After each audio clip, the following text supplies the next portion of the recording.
Personnellement, un truc que j'adore vraiment, c'est l'écriture. Mais l'un des trucs qui est le plus chiant avec l'écriture, c'est que ça prend un temps de malade. Le fait de passer des heures et des heures à écrire, et à chaque fois à se relire, à revérifier, à contrôler qu'on n'a pas fait de faute, etc. Cette partie-là me saoule au niveau de l'écriture. Ce que j'aime bien, c'est avoir une idée, la poser quelque part, l'envoyer telle quelle et me dire, bon ben on verra bien ce qui se passe derrière. J'ai sorti environ 200 articles sur la postcode et honnêtement, je commence à manquer d'inspiration. Alors c'est vrai que je triche un peu dans le sens où je reprends des vidéos que j'ai tourné. Aujourd'hui, je suis en train de me poser la question, est-ce que je continue le blog et est-ce que je continue d'écrire ou est-ce que je décide d'arrêter et d'utiliser ce temps pour autre chose. On a réfléchi un petit peu à tout ça avec mon équipe et on s'est dit pourquoi ne pas concevoir un outil qui va rédiger pour nous. Alors vous allez me dire, je vous vois arriver, ouais mais il y a déjà ChatGPT qui fait ça, qui peut le faire pour toi. Et effectivement, j'utilise déjà ChatGPT pour la majorité de mes articles, que ce soit pour la relecture, organiser même un peu mieux tout ce que j'essaye d'expliquer, mais à chaque fois il faut réexpliquer ce qu'on veut redire. En gros, je vais faire un article pour tel type de blog, je veux que ce soit dans telle catégorie, que ça s'adresse à tel type de personne, que ce soit basé sur les mots-clés un tel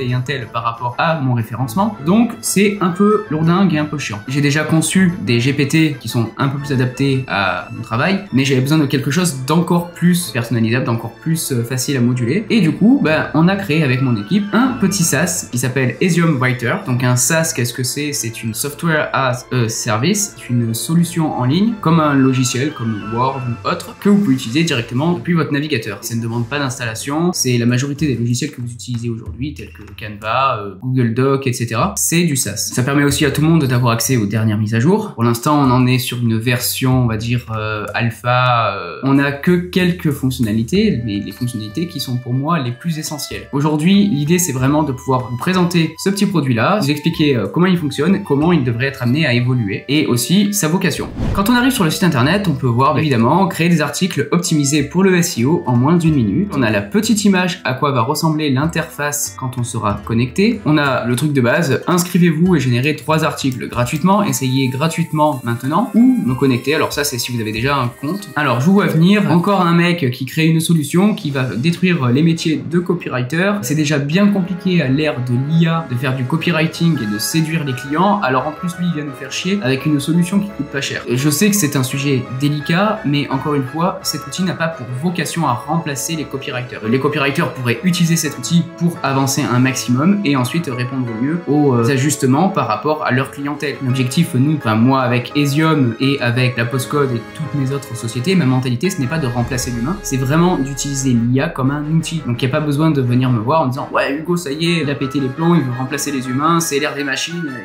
pas du tout. » Moi ce que je veux vraiment, c'est vous donner des outils et vous permettre de gagner du temps dans votre quotidien. Si ces outils vous conviennent, moi je suis content, c'est pas ça qui va vous remplacer, ou alors si c'est ça qui vous remplace, c'est que derrière vous avez foiré quelque chose, parce que l'IA est encore très proche du pro générique, l'IA ne va pas aller démarcher vos clients, encore. Il y en a qui le font, mais ça le fait pas aussi bien qu'un humain. Et puis il y a aussi toute la patte de l'humain. Le copywriter, généralement on passe par lui parce qu'il a une certaine façon d'écrire, il y a un certain feeling qui se passe avec lui. Bon, je suis complètement en train de m'égarer, je vais vous faire une petite connexion. Alors oui, on peut se connecter au site avec Google ou alors en utilisant les canaux standards avec l'email et le mot de passe. Moi, je vais me connecter simplement parce que j'ai déjà mon compte et boum, on arrive sur l'interface. L'interface est très simple, c'est vraiment aller à l'essentiel. Souhaitez-vous générer un nouvel article? Si je suis là, normalement oui. Donc il me reste 3 générations, on le voit, ça c'est mon compte gratuit, c'est le compte que vous pourriez avoir si vous vous connectez. D'ailleurs pour information, le lien sera en description de cette vidéo. Ensuite, votre sujet ici, donc là vous allez écrire votre sujet, les mots-clés, ajouter des mots-clés et notions clés pour décrire votre article et votre audience cible, à quelle personne ou groupe de personnes destinez-vous cet article. Si ces informations-là ne vous suffisent pas, si ces astuces, on va dire, ne vous suffisent pas, vous avez un petit i qui vous donne plus d'informations. Par exemple, on pourrait donner l'article « Les bienfaits du yoga pour la santé mentale ». On pourrait imaginer les mots-clés suivants: réduction du stress, amélioration du sommeil, gestion de l'anxiété, pleine conscience, équilibre émotionnel, etc. Donc vous avez vraiment des informations qui sont explicites, qui sont écrites sur le côté là pour vous, tout le temps accessibles. On va passer à une petite génération, on va tester ça et on va voir ce qu'il peut nous ressortir. Je vais partir sur le sujet, l'importance de prendre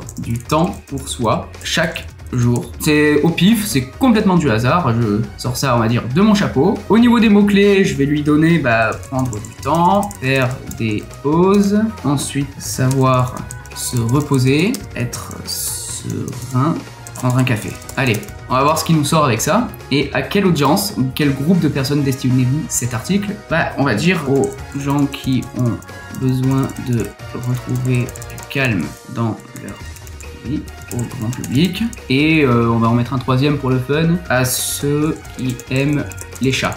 Ensuite, on clique sur générer et là, on voit que sur cette page, il y a des choses qui se passent. Donc, il est marqué création d'un plan détaillé en cours. On va en parler juste après. Puis, il nous reprend le titre, donc le sujet. Il nous reprend aussi l'ensemble des mots-clés que l'on a donnés, la cible que l'on a définie. Il vient de se passer un truc. On a lire le plan. C'est la première analyse qui a été faite par l'IA. C'est en gros l'ensemble des points qui vont être abordés pour cet article. Donc là, on peut voir introduction dans notre vie quotidienne trépidante. Il est facile d'oublier l'importance de prendre du temps pour soi. Pourtant, ces moments de pause sont essentiel pour notre bien-être général. On voit qu'il a déjà fini son article, donc ça n'a pas pris longtemps. Définition et importance de prendre du temps pour soi, donc il va faire ça sur 4 points. Ensuite, les bénéfices pour la santé mentale et physique, pareil sur 4 points. Conseils pratiques pour intégrer ces moments dans la journée, 4 points. Et témoignages et anecdotes sur l'impact de ces pauses, avec encore 4 points. Puis on y termine avec sa conclusion. On en revient à l'article une fois qu'il a été généré. Là, il est propre, il est en place, il est fini surtout. Là, on voit qu'il a repris le plan qu'il avait travaillé, sauf qu'il a approfondi l'ensemble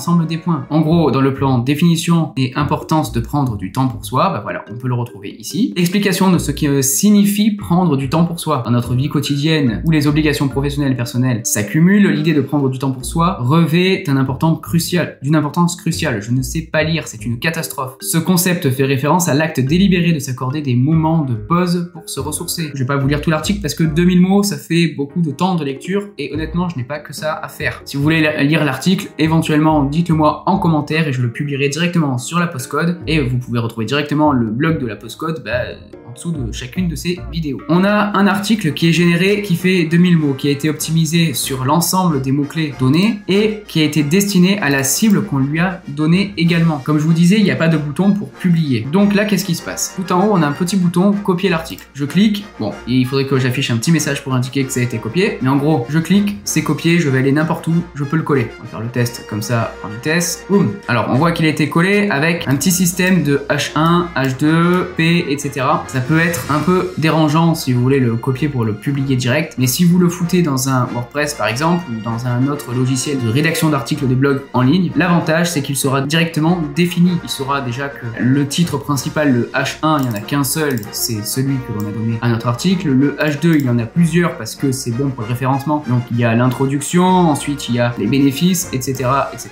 On en revient finalement sur cette page-là. À quoi elle sert? Maintenant, elle sert plus à grand-chose à part à garder en mémoire ce qui a été rédigé, ce qui est quand même très pratique en soi. On clique sur retour et on voit que ici, j'ai mon article. Il me reste 2 générations, je peux en générer 2 de plus. Il n'y a pas de problème. Je clique dessus, je retombe dessus. De toute façon, vous savez faire, vous savez utiliser normalement un logiciel. Et maintenant, quelle est la suite de cet outil? Ok, on peut rédiger un article, c'est cool, mais concrètement, qu'est-ce qu'on peut en faire maintenant? Et bien maintenant, c'est au niveau des évolutions que l'on va devoir travailler de notre côté. Alors nous, avec notre équipe, on a déjà prévu un certain nombre de fonctionnalités. Donc ça va être les images, ça va être pouvoir garder en mémoire les mots-clés les plus utilisés, ça va être pouvoir garder en mémoire la cible et tout un tas d'autres choses. On a une petite feature qui normalement devrait pour le coup faire chier les copywriters, mais bon bah voilà, hein, moi j'en ai besoin, donc on va le développer et on le mettra sûrement en ligne parce que c'est cool si tout le monde peut en profiter, mais pour l'instant je vous en dis pas plus. Il y aura aussi la possibilité de gérer peut-être plusieurs environnements. En gros là je peux générer des articles à la volée, mais c'est un peu aléatoire, ça va vite devenir le foutoir au niveau de la gestion des articles. L'idée ce serait de pouvoir déterminer un thème, par exemple je peux avoir plusieurs thèmes, le thème technologique avec mes mots-clés et mon audience cible, et j'ai tous mes articles dans le cadre de la technologie. Si je veux un truc sur par exemple le bien-être, je peux avoir un thème sur le bien-être, je clique et j'arrive sur tout l'environnement bien-être, etc., etc., etc. L'idée c'est d'avoir un nombre de thèmes possibles illimité et ça permettrait aux copywriters de pouvoir utiliser cet outil pour travailler pour leurs clients. Comme ça, s'ils ont 10 clients différents de 10 domaines différents, ils peuvent s'y retrouver facilement en nommant leurs thèmes, leurs environnements de façon un peu plus simple. Mais bon, ça pour l'instant c'est une feature qui va nous demander du temps de développement, donc ce sera pas là avant peut-être fin 2024, début 2025. Je vous ai présenté Ezium Writer, j'espère que cette vidéo vous a plu. C'est marrant parce que j'avais prévu de faire une vidéo qui allait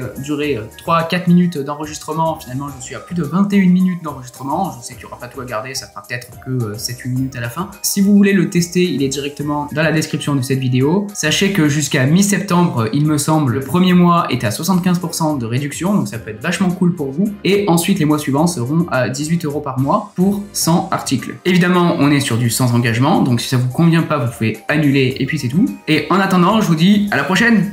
Allez, Ciao.